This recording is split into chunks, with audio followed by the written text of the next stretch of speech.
Hi everyone, welcome. I'm Nicole Castle with Wardley Real Estate, and I have my guest here today. Hey Nicole, my name's Doug Castino. I'm a wholesale mortgage broker with Barrett Financial. And today we wanted to give a little bit of an update of what we saw last month, what's going on in the market, how was last year. So we'll just kind of touch base on that. And the first thing we'll start off with is CNN just released an article about the median renter in America. They have a net worth of $10,400, while the median homeowner's net worth is $400,000. So we wanted to touch base and start on that first. Yeah, great, good thing. It's very interesting is what we've read with CNN. We've known that forever, right? Mm-hmm. I mean, let's face it, people that own a home have a higher net worth, but why do they have a higher net worth is really what we're talking about here. And CNN, that article really points it out pretty quickly and easily. Mm-hmm. They do, and something to keep in mind that as a renter, it really does add up over time. So say you're paying $2,000 a month for a rental.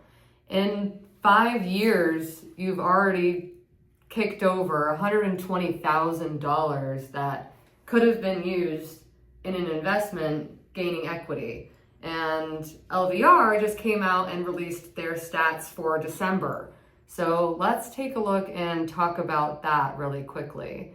So the average sales price for December for single family homes was $606,299, which was a 7% year over year increase. The townhouse and condo market is $311,545, which is a 4.5% increase year over year, which is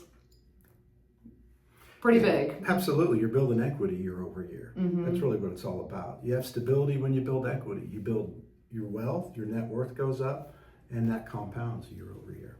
Yes, exactly. So one thing that LVR also released, the annual housing market summary from 2024, it goes back all the way to 2015, this data. So let's take a look at that.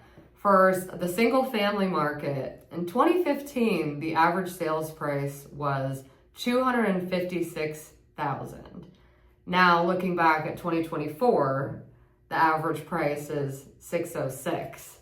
So almost tripled in the just about 10 years that looking back. And for the condo townhouse, 2015 was $162,000, and now 2024, $309,000. So again, almost a triple increase. So what does this mean for renters? What it means for renters is they're not going anywhere, quite frankly.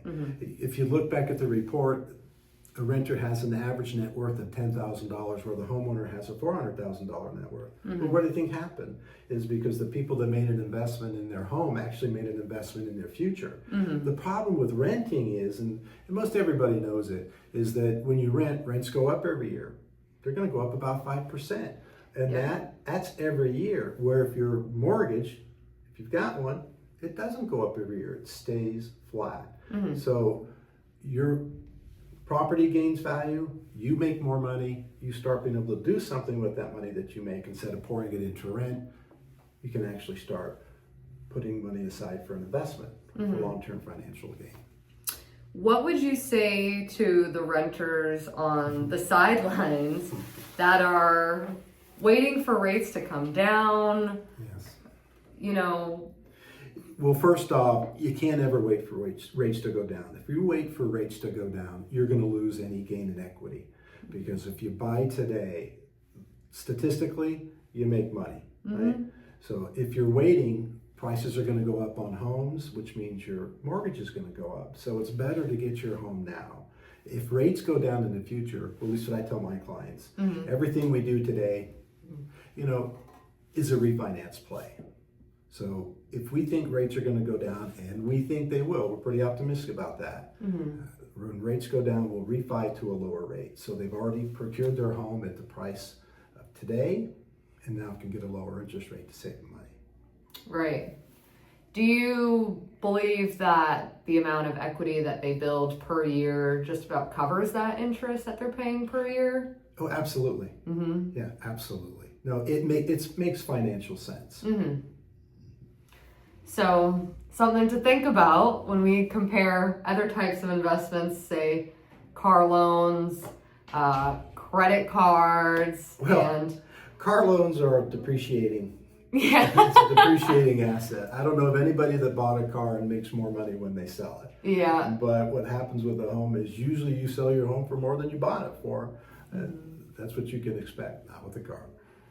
absolutely. And with credit cards, and I know a lot of people are loving the afterpay features now that are just about on every website, but those rates can be high, up to 20%, 22%. But something to keep in mind, renting is that's 100% that is out of your pocket. Yeah, and one of the things about renting is it usually takes a plan to get ready to buy a house. Not many people that I talk to can just call me and they're ready to buy. Usually they have to get some things in order. You got to get your house in order. Mm-hmm.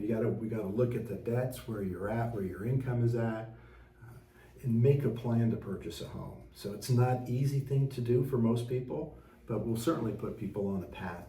So if they can buy a home in the next year, is what the goal would be. Yeah, absolutely. And that's our job, is to help people get a plan in place and to address those things that need to be fixed. So when you are ready to jump into the market as a buyer, you're a strong applicant. Absolutely. Yeah, that's what we're here for. So we want to see our community get stabilized. And how else to do that is to get people stabilized. Right. So because when you own a home and you're set, you are no longer housing insecure. Because renting, you're housing insecure. You got to worry about, is the landlord going to raise rates? Are they going to fix the problems in the house? Are they going to sell the house and then you got to move out? Mm-hmm. So the best thing to do is obviously control your future. Yes, absolutely. I think people overlook those things, and I think kind of the non-financial benefits of owning a home is the security, and if you have kids, not, uprooting a kid can, cause problems, and maybe their friend group changes because they have to switch school districts. Those are all things that I think are taken for granted. Absolutely. Yeah, you're right. Yeah. So I hope you enjoyed this monthly market update. We will be doing this every month and featuring new guests on this podcast. So Doug, thank you for joining me. You're welcome. Thank you, Nicole. Appreciate you having me. Thanks. All right. Bye, guys.